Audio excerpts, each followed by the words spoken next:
Assalamualaikum warahmatullahi wabarakatuh. Saya Chandra Dewi, NPM 1913034048. Di sini saya akan membacakan tugas untuk membaca buku dari mata kuliah Ekologi Geografi. Judul buku yang akan saya bacakan adalah Ekologi Sistem Akuatik, Fundament dalam Pemanfaatan dan Pelestarian Lingkungan Perairan oleh Andi Kurniawan. Bab pertama yaitu pengertian dan prinsip dasar. Ekologi dan sistem akuatik. Ekologi tersusun dari kata dasar yaitu oikos yang berarti lingkungan atau tempat hidup dan kata logos yang berarti ilmu atau telaah.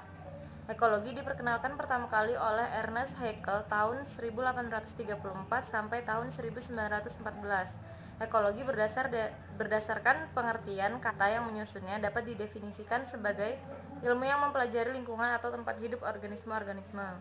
Ekologi dijelaskan oleh Odum dan Barrett tahun 2005 sebagai ilmu yang mempelajari hubungan timbal balik antara makhluk hidup dan lingkungannya.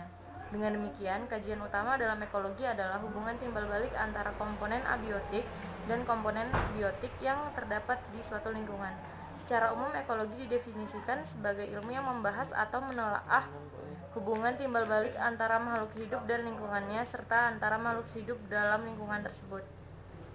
Sistem akuatik adalah sistem kehidupan di mana medium dominan yang ditempati oleh organisme di sistem tersebut adalah air. Keberadaan air dalam lingkungan ini bisa merupakan perairan bebas atau terbuka ataupun air yang ada di antara partikel dalam suatu substrat. Konsep penting dalam memahami ekologi sistem akuatik sebagai fundamen dalam pemanfaatan dan pengelolaan sistem akuatik adalah faktor pembatas dalam ekologi. Faktor pembatas pada dasarnya adalah kebutuhan dasar yang dibutuhkan oleh makhluk hidup untuk dapat hidup di suatu ekosistem. Kebutuhan ini akan bervariasi tergantung dari jenis makhluk hidupnya. Pemanfaatan dan pengelolaan sistem akuatik tidak bisa dilepaskan dari pengukuran dan pengkondisian faktor-faktor pembatas kehidupan. Ekologi sistem akuatik juga sering disebut ekologi perairan. Hanya saja, ekologi perairan lebih menekankan pembahasan pada aspek ekologi dari ekosistem perairan seperti laut atau danau, sementara ekologi sistem akuatik melingkupi semua habitat di mana air merupakan media utama. Pembahasan buku ini dibatasi pada kajian-kajian yang banyak ditelaah dalam pemanfaatan ekosistem perairan. B. Pembagian ekologi sistem akuatik. Berdasarkan jenis bidang kajiannya, ekologi dapat dibagi menjadi dua, yaitu 1. Autekologi adalah ekologi yang mengkaji suatu jenis organisme yang berinteraksi dengan lingkungannya. Pembahasan dalam autoekologi ditekankan pada siklus hidup, adaptasi terhadap lingkungan, sifat ataupun cara hidup dari spesies tertentu. Contoh dari autoekologi adalah telaah mengenai interaksi suatu jenis organisme seperti satu jenis ikan dan lingkungannya. Yang kedua adalah sinekologi, adalah ekologi yang mengkaji kelompok organisme sebagai suatu kesatuan yang saling berinteraksi dalam suatu lingkungan tertentu. Contoh dari sinekologi adalah kajian mengenai struktur dan komposisi tumbuhan air di suatu ekosistem perairan. Ekologi sistem akuatik juga bisa dibagi berdasarkan jenis akuatik ekosistem yang menjadi fokus utama kajiannya. Pembagian berdasarkan jenis akuatik ekosistem ini dijelaskan sebagai berikut. 1. Ekologi perairan laut. Perairan laut pada dasarnya adalah perairan di mana keberadaan air laut mempengaruhi secara signifikan sistem akuatik yang ada di ekosistem tersebut. Kedua, ekologi perairan tawar. Perairan tawar pada dasarnya adalah perairan di mana air yang terdapat dalam sistem akuatiknya adalah air tawar. Ekologi perairan tawar ini dapat dibagi kembali menjadi dua jenis berdasarkan keberadaan pergerakan massa airnya, yaitu ekologi perairan menggenang atau lentik seperti danau, rawa, dan kolam, dan ekologi perairan mengalir atau lotik seperti sungai, parit, dan selokan. C. Komponen ekosistem. Spektrum ekologi mencakup hubungan timbal balik antara organisme ataupun kelompok organisme dengan lingkungannya. Setiap organisme akan berinteraksi dengan organisme sejenisnya, dengan spesies yang lain, dan dengan lingkungan di sekitarnya. Dalam interaksi tersebut, terdapat hubungan saling mempengaruhi antara organisme ataupun antara organisme dengan lingkungannya. Setiap organisme tidak bisa hidup sendiri tetapi harus berinteraksi dengan organisme lainnya. Organisme-organisme dan parameter lingkungannya dapat dikelompokkan menjadi beberapa tingkatan ekologi. Tingkatan-tingkatan dalam sistem ekologi ini akan mempermudah kita untuk mempelajari ekologi dari suatu sistem kehidupan, termasuk sistem akuatik. Beberapa tingkatan dalam mempelajari sistem ekologi ini adalah sebagai berikut, yaitu individu, populasi, komunitas, dan ekosistem. Ekosistem pada dasarnya adalah kesatuan unit dari berbagai rangkaian sistem yang terdiri dari bagian-bagian yang hidup dan tidak hidup yang saling berinteraksi. Pengaturan komponen ekosistem berdasarkan urutan dan tingkatan proses transfer energi dari organisme autotrof sampai heterotrof disebut dengan struktur trofik, di mana setiap tingkatan dalam rangkaian urutan ini disebut tingkatan trofik. Struktur trofik memberikan ciri khas pada ekosistem di mana sistem tersebut terjadi. Tingkatan pertama dalam struktur trofik dalam ekosistem adalah organisme autotrofik yang disebut sebagai produsen. Fungsi utama komponen autotrofik ini dalam ekosistem adalah menangkap energi matahari kemudian menyimpannya dalam bentuk senyawa-senyawa organik. Komponen berikutnya dari struktur trofik adalah komponen pengurai atau dekomposer. Organisme yang bisa berperan menjadi pengurai utama adalah bakteri yang memecah molekul organik dari organisme mati menjadi molekul yang lebih sederhana sehingga bisa dimanfaatkan oleh organisme autotrofik. D. Sifat dan daur air. Pemahaman terkait sifat dasar air adalah hal yang sangat penting dalam menelaah ekologi sistem akuatik. Hal utama yang memberikan kekhasan pada ekosistem akuatik dibandingkan dengan ekosistem terestrial adalah keberadaan air dan akibat yang muncul dari keberadaan air tersebut. Oleh karena itu, sistem akuatik akan sangat dipengaruhi oleh sifat-sifat air yang menjadi habitat dominan organisme dalam sistem tersebut. Kehidupan organisme, baik yang hidup di sistem akuatik ataupun sekitar ekosistem akuatik, akan sangat dipengaruhi oleh air beserta substansi dan energi yang terkandung di dalamnya. Sifat fisik sangat terkait dengan keberadaan air sebagai medium tempat hidup bagi tumbuh-tumbuhan dan hewan air. Sifat kimia terutama terkait dengan keberadaan air sebagai pembawa zat hara yang diperlukan untuk membentuk bahan-bahan organik dari produksi primer oleh produsen di sistem akuatik. Sementara aspek biologi perairan tersebut dengan seluruh kehidupan yang terdapat di dalam air, mulai dari flora dan fauna dari tingkatan rendah hingga tingkatan tinggi. Air menjadi media hidup semua organisme perairan sekaligus bagian besar dari tubuh organisme-organisme tersebut. Air juga menjadi tempat berlangsungnya berbagai reaksi kimia baik di dalam ataupun di luar tubuh organisme hidup. Jumlah air yang terdapat di bumi kurang lebih 163,84 dikali 10⁻⁹ meter kubik, di mana 97% terdapat di lautan, 2,25% dalam bentuk es dan salju, dan hanya kurang dari 0,5% yang dapat digunakan langsung oleh manusia. Air yang hadir dalam bentuk uap air di udara hanya berkisar 0,001%.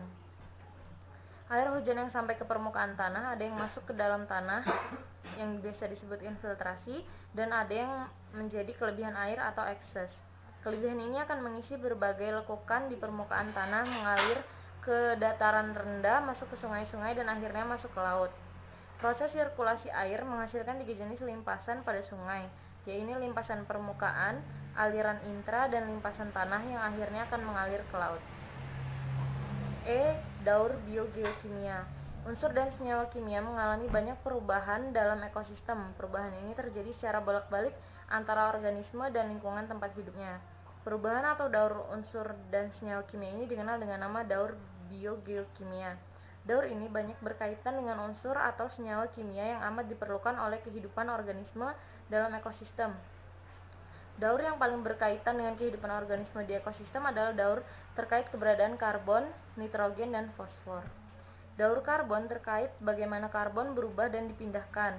Cadangan karbon dalam daur karbon disimpan dalam bentuk CO2 di air dalam bentuk asam karbonat, ion karbonat, dan karbonat. Karbon digunakan oleh organisme dan diikat menjadi senyawa organik oleh tumbuhan, dipindahkan berikutnya melalui herbivora atau omnivora. Daur fosfor terkait bagaimana fosfor berpindah dalam ekosistem. Fosfor tersimpan dalam cadangan terutama dalam bentuk fosfat. Secara umum, fosfor dan senyawa-senyawa kimia lain masuk ke dalam air dibawa oleh aliran air dalam proses seperti erosi. Daur nitrogen berkaitan dengan pemindahan nitrogen dalam ekosistem. Cadangan utama nitrogen di alam ada di udara. Sebagian besar organisme tidak bisa memanfaatkan nitrogen dalam bentuk gas, sehingga setelah gas nitrogen dikonversikan menjadi senyawa nitrogen, nitrogen baru dapat dimanfaatkan oleh organisme. Sumber utama nitrogen di sistem akuatik ada dalam bentuk nitrogen organik dan anorganik. Bentuk nitrogen organik di sini bisa berupa protein, asam amino, ataupun urea. Bentuk nitrogen anorganik adalah amonia, nitrit, nitrat, amonium, ataupun dalam bentuk gas nitrogen. Bab yang selanjutnya yaitu tentang produktivitas primer. A. Konsep dasar produktivitas primer. Konsep produktivitas dalam ekologi terkait dengan proses penangkapan dan penyimpanan energi oleh suatu komunitas penghuni ekosistem. Produktivitas di dalam ekosistem seperti sistem akuatik dibedakan menjadi produktivitas primer dan produktivitas sekunder. Produktivitas primer merupakan proses pembentukan senyawa-senyawa anorganik menjadi senyawa-senyawa organik yang kaya akan energi dan nutrisi yang dilakukan oleh produsen. Produksi primer sering dianggap sama dengan proses fotosintesis, hanya saja hal ini tidak seluruhnya tepat dikarenakan sebagian dari produktivitas primer dihasilkan oleh bakteri kemosintesis. Produktivitas sekunder adalah produktivitas yang ada pada level konsumen, yaitu meliputi produksi materi organik pada hewan. Untuk memahami ekologi dari sistem akuatik secara lebih mudah, dalam buku ini akan dibahas terkait produktivitas primer dibatasi pada produksi primer oleh tumbuhan. Produksi primer kotor atau produksi total merupakan keseluruhan dari jumlah bahan organik yang terbentuk pada produksi dari produktivitas primer. Produksi primer dinyatakan dalam jumlah gram karbon yang terkait per satuan luas atau volume air pada interval waktu tertentu. Secara umum, hasil produksi dari produktivitas primer diberikan sebagai jumlah gram karbon setiap meter pada setiap harinya. Pembahasan ekologi sistem akuatik juga terkait dengan penentuan hasil tetap pada tumbuhan. Dalam hal ini, hasil tetap didefinisikan sebagai jumlah biomasa tumbuhan yang terdapat dalam suatu volume air tertentu pada suatu saat tertentu dengan beragamnya kondisi lingkungan yang mempengaruhi fotosintesis dari waktu ke waktu. Maka produktivitas primer dan hasil tetap bisa bervariasi dalam skala waktu yang berbeda. Keberadaan air dan cahaya yang mempunyai hubungan erat terutama dalam proses penyerapan cahaya di sistem akuatik merupakan dasar untuk memahami produktivitas primer. Pada prinsipnya, air beserta gas yang terlarut atau tersuspensi di dalamnya dapat menyerap cahaya. Seiring dengan semakin dalamnya perairan, maka semakin banyak cahaya yang diserap oleh zat-zat ini. Hal ini menyebabkan semakin meningkat kedalaman, maka akan semakin rendah energi yang tersedia untuk proses fotosintesis. Apabila tumbuhan berada pada daerah yang lebih dalam dengan kebutuhan energi untuk respirasi tetap sama dengan suplai cahaya sebagai energi utama dalam fotosintesis, maka semakin berkurang maka tumbuhan akan mengalami proses kehilangan energi. Kedalaman kompensasi merupakan keadaan di mana laju respirasi tumbuhan sama dengan laju fotosintesis. Daerah di atas kedalaman kompensasi di mana laju fotosintesis lebih besar dari laju respirasi akan terjadi kelebihan produksi karbon. Kedalaman kompensasi di setiap perairan berada pada tingkat yang berbeda-beda, terutama dikarenakan tingkat kecerahan air yang berbeda. Semakin jernih suatu perairan, maka penetrasi cahaya matahari ke dalam perairan semakin tinggi. Proses penyediaan energi yang menentukan kedalaman kompensasi sangat terkait dengan intensitas cahaya. Hal ini yang menyebabkan kedalaman kompensasi juga biasa disebut dengan intensitas kompensasi. Intensitas kompensasi juga dapat diartikan sebagai kondisi perairan di mana intensitas cahaya yang bisa berpenetrasi kurang lebih 1% dari total intensitas yang sampai di permukaan perairan. B. Pengukuran produktivitas primer. Pengukuran laju produktivitas primer dilakukan berdasarkan pada proses fotosintesis. Secara teoritis, laju produksi senyawa-senyawa organik dapat diestimasi dengan mengukur laju terbentuk atau hilangnya komponen-komponen senyawa yang ada pada persamaan fotosintesis. Apabila laju hilangnya CO2 atau munculnya O2 dapat diketahui, maka laju fotosintesis yang terjadi di sistem akuatik dapat diestimasi. Dalam prakteknya, yang sering dijadikan sebagai fokus utama pengukuran fotosintesis di sistem akuatik adalah hanya CO2 dan O2 saja. Metode botol terang gelap merupakan metode klasik yang dapat digunakan untuk menghitung laju produktivitas primer. Dalam metode ini digunakan dua botol dengan bentuk dan volume yang sama. Satu botol dikondisikan kedap cahaya, sementara satu botol lainnya dibiarkan agar tembus cahaya. Kedua botol yang telah disiapkan kemudian dimasukkan ke dalam air sampai titik kedalaman yang sudah ditentukan. Botol tersebut kemudian ditutup setelah kedua botol terisi penuh. Pada botol yang kedap cahaya, proses fotosintesis tidak dapat berlangsung, sementara proses respirasi oleh fitoplankton dan zooplankton tetap berlangsung. Oksigen di dalam botol kedap cahaya akan dikonsumsi oleh dua jenis organisme tersebut. Hal ini berbeda dengan yang terjadi pada botol yang tidak kedap cahaya. Proses fotosintesis akan berlangsung melebihi respirasi sehingga terjadi penimbunan oksigen karena air tidak dapat keluar dari botol. Pada waktu yang telah ditentukan, kedua botol tersebut diangkat bersamaan, kemudian diukur kadar oksigen dalam air dalam botol-botol tersebut. Dengan membandingkan kadar oksigen pada kedua botol dan sampel air pada kedalaman yang telah diambil sebelumnya, kita dapat mengestimasi laju produktivitas primer yang terjadi. 2. Metode Wingler merupakan metode analisis yang dapat digunakan untuk mengestimasi kadar oksigen dengan cara seperti yang dijelaskan di atas. Analisis kadar oksigen ini dilakukan dengan memasukkan air dari ekosistem akuatik ke dalam botol terang dan botol gelap. Asumsi utama yang digunakan adalah air tersebut telah mengandung kadar oksigen tertentu. Laju fotosintesis diestimasi dengan membandingkan kadar oksigen pada kedua botol setelah masa inkubasi dengan kadar oksigen awal sebelum inkubasi. Sebuah perhitungan sederhana kemudian dapat digunakan untuk menghitung laju fotosintesis. Langkah pertama, kadar oksigen pada botol gelap dan botol terang dikurangi dengan kadar oksigen awal. Produktivitas primer bisa diketahui juga dengan menggunakan metode 14C. Metode ini dilakukan dengan menggunakan radioaktif. Metode ini merupakan metode yang relatif lebih tepat namun memerlukan biaya yang cukup mahal dan peralatan yang lebih kompleks. Secara umum, metode ini relatif jarang digunakan dalam penelitian-penelitian di Indonesia. Walaupun pengukuran metode 14C bisa lebih sensitif, tapi pengukuran ini memiliki banyak kekurangan terutama terkait keamanan penggunaan bahan radioaktif. Selain itu, karena 14C ditambahkan sebagai karbon anorganik terlarut dan secara gradual masuk ke simpanan bahan terlarut dan partikel, dinamika dari 14C tidak bisa secara akurat menggambarkan transformasi yang relevan antara karbon organik dan karbon anorganik. Sebagai contoh, respirasi tidak bisa dihitung secara langsung.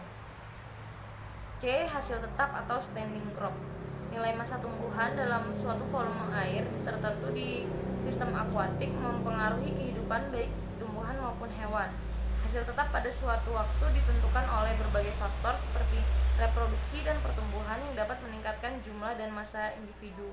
Selain itu juga terdapat faktor yang mengurangi biomassa atau jumlah individu seperti angka kematian, penenggelaman, atau pengangkutan ke arah lateral. Perhitungan nilai hasil tetap di berbagai ekosistem memiliki tingkat kesulitan yang bervariasi, seperti penghitungan pada ekosistem laut relatif lebih sulit untuk dilakukan karena penyebaran organisme terutama plankton yang tidak merata. Metode yang umum digunakan biasanya dengan mengukur kadar klorofil dalam suatu volume air. Karena semua tumbuhan memiliki klorofil untuk berfotosintesis, maka jumlah biomassa tumbuhan dalam suatu sistem akuatik bisa diestimasi dengan menghitung kadar klorofil dalam suatu volume air. Metode ekstraksi klorofil memiliki beberapa kelemahan seperti kandungan klorofil yang diasumsikan konstan, padahal kandungan klorofil bergantung pada kondisi individu dan menurut spesies fitoplanktonnya. Selain itu, jumlah klorofil juga bergantung pada intensitas cahaya matahari dan kecerahan perairan. Kendala lainnya juga bisa ditemui terkait proses ekstraksi di mana hasil ekstraksi klorofil yang dilakukan dapat berbeda dengan jumlah klorofil sesungguhnya. Terlepas dari berbagai kekurangan yang ada, metode ini tetap menjadi metode yang paling sering digunakan. D. Faktor mempengaruhi produktivitas primer. Aktivitas fotosintesis tumbuhan perairan menjadi sumber energi yang memiliki peran sangat penting agar ekosistem perairan dapat berfungsi dalam lingkungan yang lebih luas. Dalam aktivitas produksi primer di perairan, fitoplankton memiliki peran paling besar dalam mengikat energi dan menyediakan energi paling besar dalam mengikat energi untuk tingkat trofik yang lain. Walaupun fitoplankton hanya menghuni lapisan air permukaan yang tipis di mana terdapat cukup cahaya, namun fitoplankton dapat digunakan untuk mengetahui secara umum kondisi sistem akuatik sebagai suatu ekosistem. Faktor kimia dan fisika lingkungan perairan merupakan faktor utama yang mempengaruhi aktivitas produktivitas primer di sistem akuatik. Faktor-faktor ini antara lain adalah cahaya, suhu, kadar zat-zat hara, dan juga faktor hidrografi atau massa air dan arus. Interaksi antara cahaya, kadar zat-zat hara, serta hidrografi dapat membatasi produktivitas perairan. Fitoplankton yang tergolong produktif hanya terdapat di lapisan-lapisan teratas dalam sistem akuatik. Hal tersebut disebabkan intensitas cahaya matahari hanya dapat mencakupi untuk melakukan fotosintesis di area ini. Peristiwa meteorologik seperti adanya awan atau debu di udara dapat mempengaruhi cahaya sebelum sampai ke permukaan air. Sebagian cahaya akan dipantulkan pada saat sampai di permukaan. Besarnya bagian yang dipantulkan bergantung pada ukuran sudut antara berkas cahaya yang datang dengan permukaan air. Semakin kecil sudut cahaya, maka akan semakin banyak cahaya yang dipantulkan. Sedangkan sudut yang semakin mendekati angka 90 derajat, maka cahaya yang terpantul akan semakin sedikit. Batas bawah zona eufotik dapat bervariasi tergantung posisi geografis, menyebabkan posisi kedalaman kompensasi juga bervariasi. Pada perairan pantai yang sangat keruh, kedalaman kompensasi hanya beberapa meter saja, sedangkan pada samudra tropik kompensasi terdapat pada kedalaman 120 meter atau lebih. Laju fotosintesis fitoplankton terjadi mengikuti pola fungsi linier pada tingkat intensitas cahaya sedang, namun pada permukaan air dengan intensitas cahaya tinggi, rata-rata spesies fitoplankton mempertahankan fotosintesis pada suatu tingkatan tertentu dan bahkan terkadang lajunya cenderung menurun. Penurunan laju fotosintesis ini disebabkan oleh proses fotosintesis yang sudah jenuh sehingga tidak dapat ditingkatkan lagi, ataupun bisa terkait dengan keberadaan hambatan yang mengurangi intensitas cahaya. Faktor utama yang mempengaruhi produktivitas primer selain cahaya adalah keberadaan unsur hara atau nutrien. Nitrogen dan fosfor merupakan zat-zat hara utama yang dibutuhkan fitoplankton untuk tumbuh dan berkembang. Dalam kondisi perairan normal, unsur nitrogen dan fosfor merupakan pembatas bagi produktivitas fitoplankton. Kondisi-kondisi hidrografis tertentu dapat membawa massa air yang jauh di bawah permukaan dan kaya akan zat hara ke zona fotik. Laju produktivitas primer dapat berlangsung lebih tinggi pada sistem akuatik di pantai dibandingkan samudra bebas atau perairan laut terbuka karena beberapa faktor. Antara lain, pantai menerima unsur fosfat dan nitrogen dalam bentuk PO4 dan NO3. 2. Pantai mempunyai kedalaman air lebih dangkal dari perairan terbuka. 3. Pantai jarang terdapat stratifikasi suhu yang permanen. 4. Pantai banyak menerima bahan organik berupa serasa yang berasal dari daratan yang dibawa oleh sungai. Bab yang selanjutnya yaitu sistem akuatik terumbu karang. A. Penyebaran dan faktor pembatas. Terumbu karang merupakan salah satu ekosistem yang unik yang dapat ditemukan di daerah tropis yang dapat dimanfaatkan untuk penentuan batas lingkungan perairan tropis. Terumbu karang tersebar luas di berbagai belahan dunia, di antara 30 derajat lintang utara dan 30 derajat lintang selatan, terutama pada perairan dangkal daerah tropis. Penyebaran terumbu karang di dunia mempunyai beberapa pengecualian, yaitu ditemukan di daerah lintang yang tinggi dan memperoleh aliran arus hangat seperti yang ditemukan di perairan Indo-Pasifik, di dekat Kepulauan Jepang, dan di Laut Tasmania. Terumbu karang tidak dapat hidup di daerah tropis jika salinitas, penetrasi cahaya, dan suhu air laut tersebut berada pada kondisi kritis bagi kehidupannya. Daerah dengan tingkat kekeruhan yang sangat tinggi seperti Teluk Persia bagian utara, sekitar Hong Kong, dan di pantai Samudra Hindia tidak dapat ditumbuhi terumbu karang. Terumbu karang juga tidak dapat dijumpai di daerah tropis dengan aliran arus dingin seperti pantai barat Afrika dan sebagian besar pantai barat Amerika Utara dan Selatan. Secara geografis, penyebaran terumbu karang dipengaruhi oleh suhu dan umumnya hanya ditemukan pada perairan yang suhunya tetap. Terumbu karang tidak dapat berkembang pada daerah yang memiliki suhu tahunan sangat rendah. Suhu yang optimal untuk pertumbuhan terumbu karang berkisar antara 25 derajat sampai 29 derajat Celcius dan dapat mentoleransi suhu sampai 40 derajat Celcius tergantung dari jenis terumbu karangnya. Faktor pembatas terumbu karang yang tidak kalah pentingnya adalah penetrasi cahaya. Penetrasi cahaya berperan penting dalam pembentukan dan pertumbuhan terumbu karang karena tanpa cahaya, proses fotosintesis antara karang dan alga tidak dapat terwujud, sehingga seberapa jauh cahaya matahari dapat masuk ke dalam perairan membatasi distribusi terumbu karang secara vertikal. Karang hermatipik adalah organisme laut sejati yang hampir keseluruhan spesiesnya sensitif terhadap perubahan salinitas di atas maupun di bawah salinitas normal. Air yang jernih dan bersih mutlak dibutuhkan untuk terumbu karang. Apabila air menjadi keruh, maka penetrasi cahaya akan terganggu sehingga fotosintesis tidak dapat dijalankan. B. Pembentukan. Bahan pembentuk utama terumbu karang adalah kalsium karbonat atau CaCO3 yang dihasilkan oleh karang dengan tambahan dari alga berkapur dalam jumlah sedikit serta organisme-organisme lain yang mensekresinya. Karang batu adalah penyusun fisik utama ekosistem terumbu karang di samping karang yang lunak. Karang hermatipik umumnya dapat dijumpai pada daerah tropis, sedangkan karang ahermatipik dapat dijumpai di seluruh dunia karena penyebarannya sangatlah luas. Karang hermatipik mampu bersimbiosis secara mutualisme dengan Zooxanthellae, yaitu sejenis alga imisular, serta Gymnodinium microadriatum yang terdapat di dalam jaringan karang untuk membentuk terumbu karang. Berbeda dengan karang hermatipik, karang ahermatipik tidak melakukan simbiosis dengan Zooxanthellae sehingga tidak menghasilkan terumbu. Simbiosis mutualisme yang terjadi antara karang dan Zooxanthellae sangat erat sehingga mempengaruhi metabolismenya. Zooxanthellae dapat ditemui di berbagai jenis avertebrata seperti terumbu karang. Inilah yang menjadikan karang hermatipik bersifat unik karena perpaduan sifat hewan dan tumbuhan yang bercampur sehingga pertumbuhannya bersifat fototropik positif.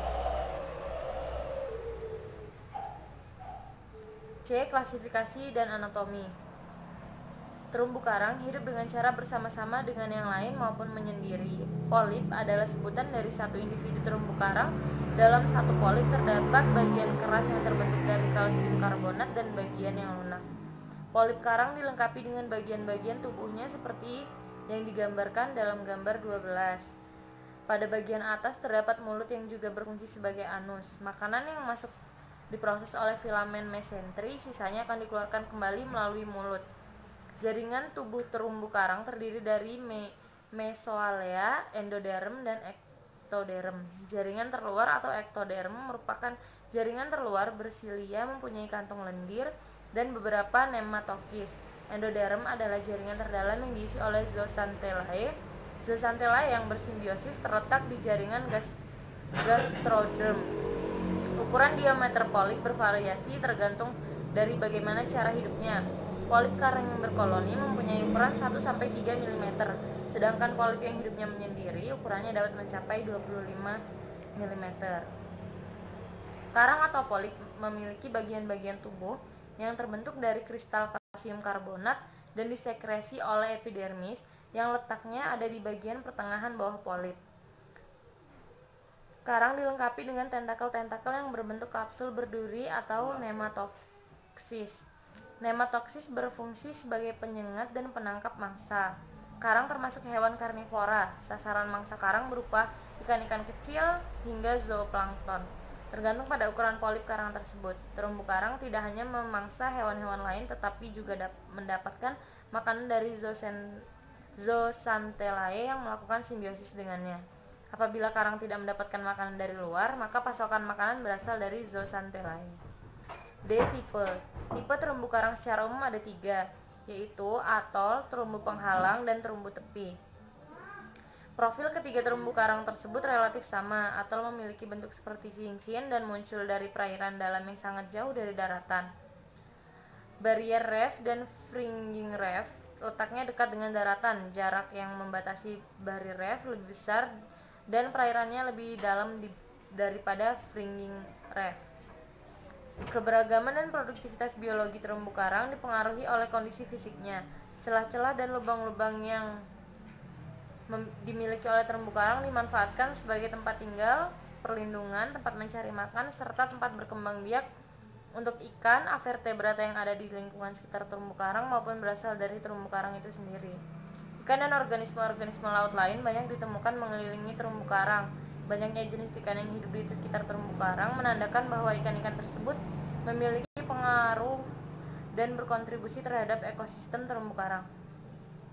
Ekologi ikan karang. Banyak ikan yang bersimbiosis dengan terumbu karang yang mempunyai nilai ekonomis tinggi.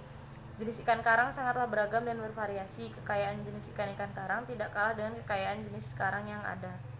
Daerah dengan keragaman karang dan ikan yang tinggi yaitu di pusat Indo-Pasifik, Kepulauan Filipina, dan Indonesia.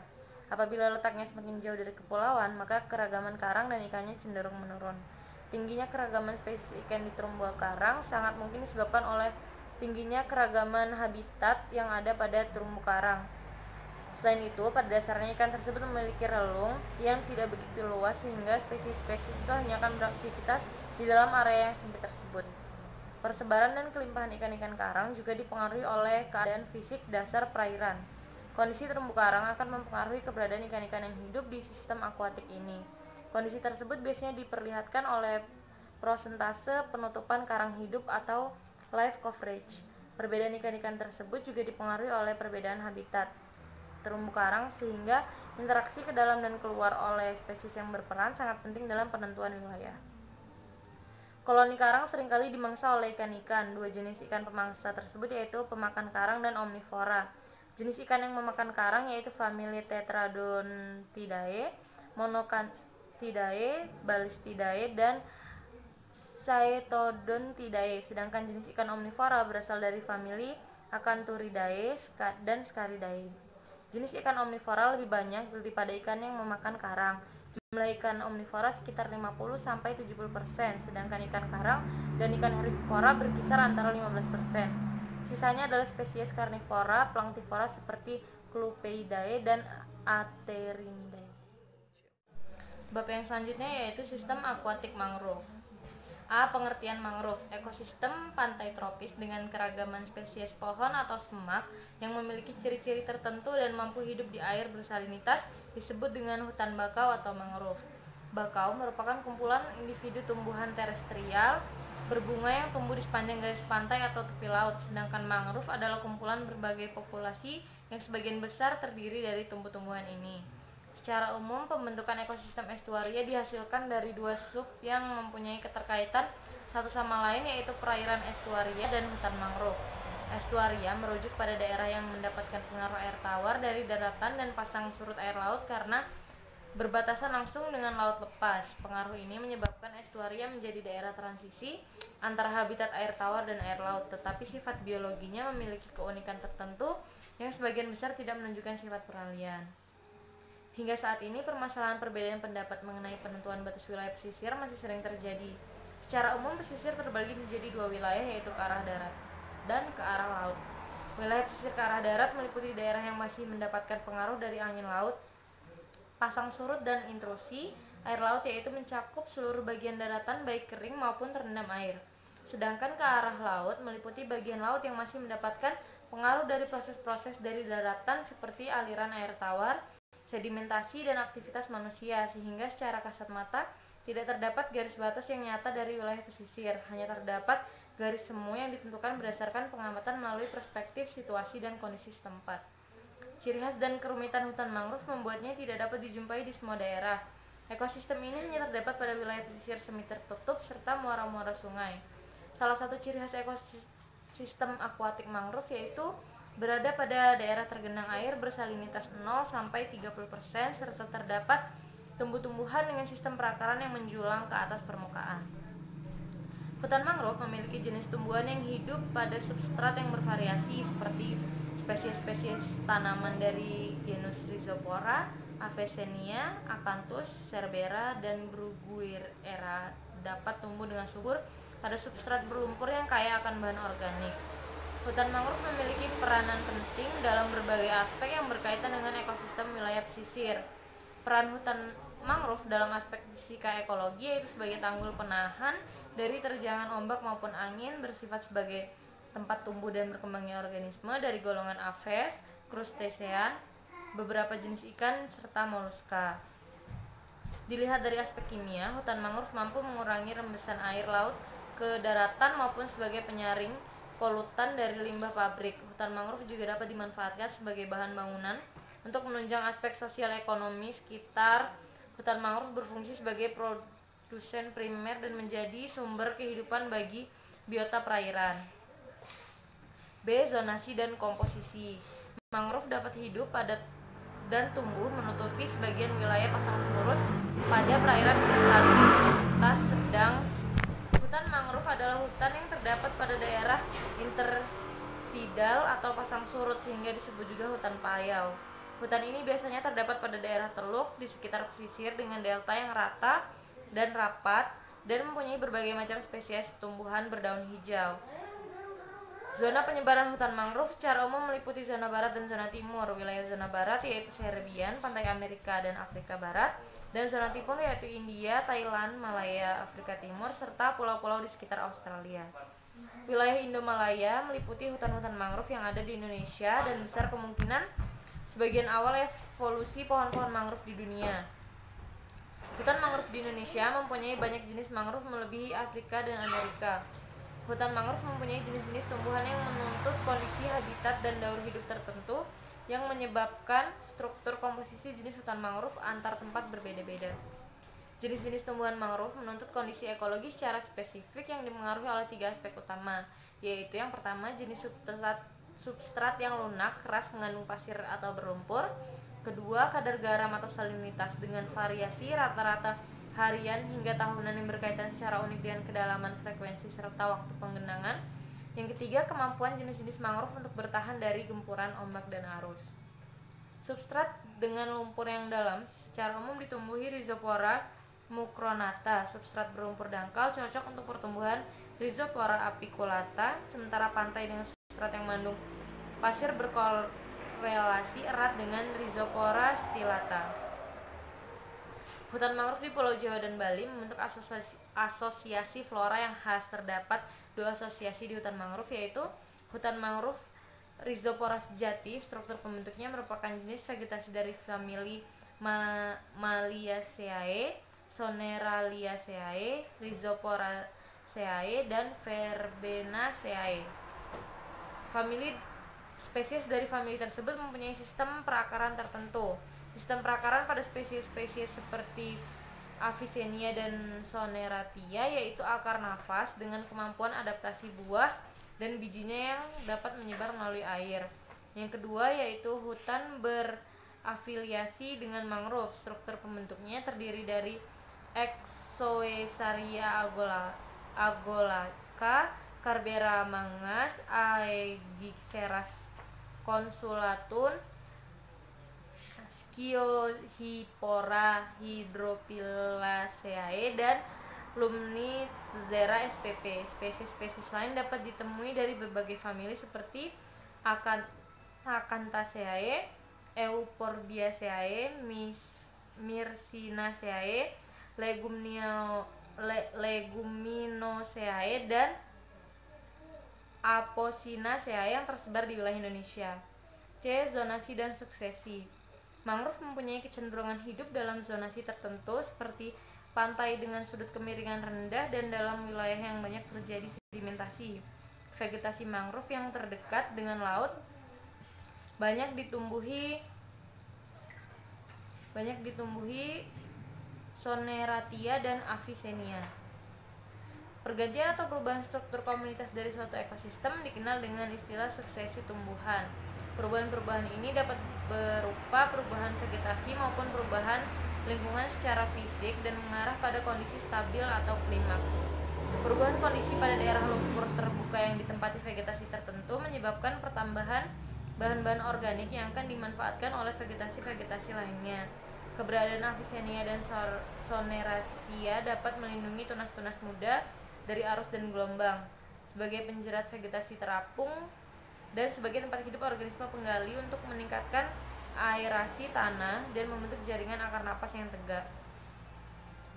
Suksesi vegetasi atau komunitas dalam beberapa waktu juga disebabkan oleh adanya lumpur-lumpur yang mengalami pengendapan. Penentuan jenis dan tipe vegetasi mangrove dapat dilakukan dengan menggunakan perspektif tinggi rendahnya suatu daerah atau topografi, geomorfologi, serta asal-usul zona pantai.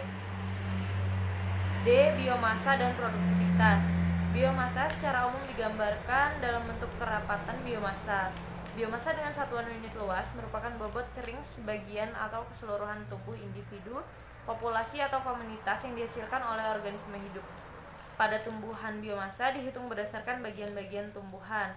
Untuk mempermudah estimasi biomasa, nilai biomasa juga dapat didapatkan dari total berat kering seluruh bagian tumbuhan. Biomasa hutan mangrove diestimasikan sebesar 122 sampai 245 ton per hektar. Hutan mangrove merupakan hutan yang mempunyai produktivitas tinggi. Hutan mangrove masuk ke dalam daur energi dalam bentuk bahan organik mati dan detritus karena daun-daun mangrove hanya 7% yang bisa dimanfaatkan oleh herbivora. Hutan mangrove melalui alur detritus mempunyai peranan penting untuk menunjang keseluruhan produktivitas ekosistem mangrove. Berbagai manfaat seperti tingginya produktivitas, struktur fisik yang unik, dan kestabilan kondisi membuat hutan mangrove menjadi tempat yang baik untuk tumbuh dan berkembangnya organisme-organisme dengan nilai ekonomis dan ekologis yang tinggi. Jalur hijau pesisir adalah jalur di antara pinggiran sungai atau perbatasan dengan pantai dan berbagai hutan mangrove yang dipertahankan untuk menunjang peranan fisika, kimia, hayati perairan dengan sifat keaslian yang khas, ketidakpastian lebar jalur hijau di kawasan pesisir, serta tata guna lahan hutan mangrove yang mengalami pergeseran penggunaan seperti menjadi daerah pertambakan akan mengurangi daya dukung serta dapat merusak keseimbangan dan keberadaan hutan mangrove. Selain itu, kemungkinan terjadinya konflik kepentingan masyarakat maupun investasi menjadi semakin besar. Yang terakhir adalah kesimpulan isi buku yang saya bacakan. Kesimpulan untuk bab pertama yaitu ekologi tersusun dari dua kata dasar, yaitu ekos yang berarti lingkungan atau tempat hidup dan kata logos yang berarti ilmu atau telaah. Ekologi diperkenalkan pertama kali oleh Ernest Haeckel tahun 1834 sampai tahun 1914. Ekologi berdasarkan pengertian kata yang menyusunnya dapat didefinisikan sebagai ilmu yang mempelajari lingkungan atau tempat hidup organisme.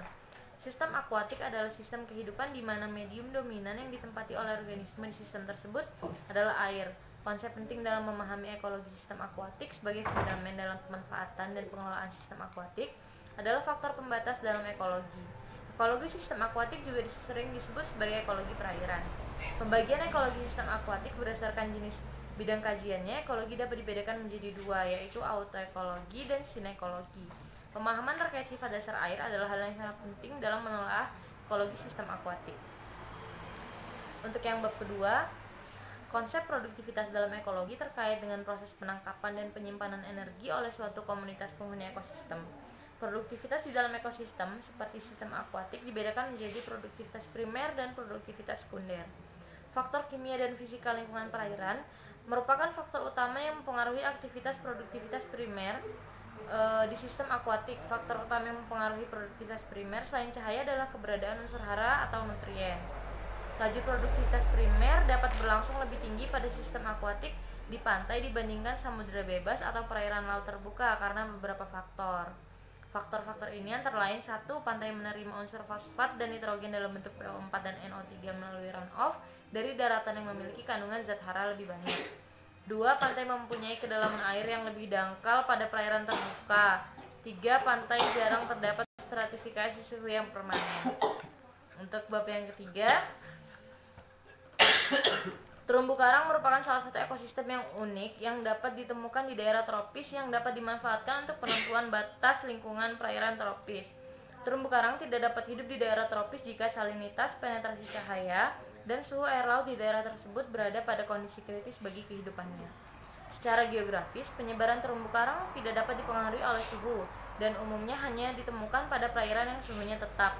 Bahan pembentuk terumbu karang adalah kalsium karbonat yang dihasilkan oleh karang dengan tambahan dari alga berkapur dalam jumlah sedikit serta organisme-organisme lain yang mensekresinya.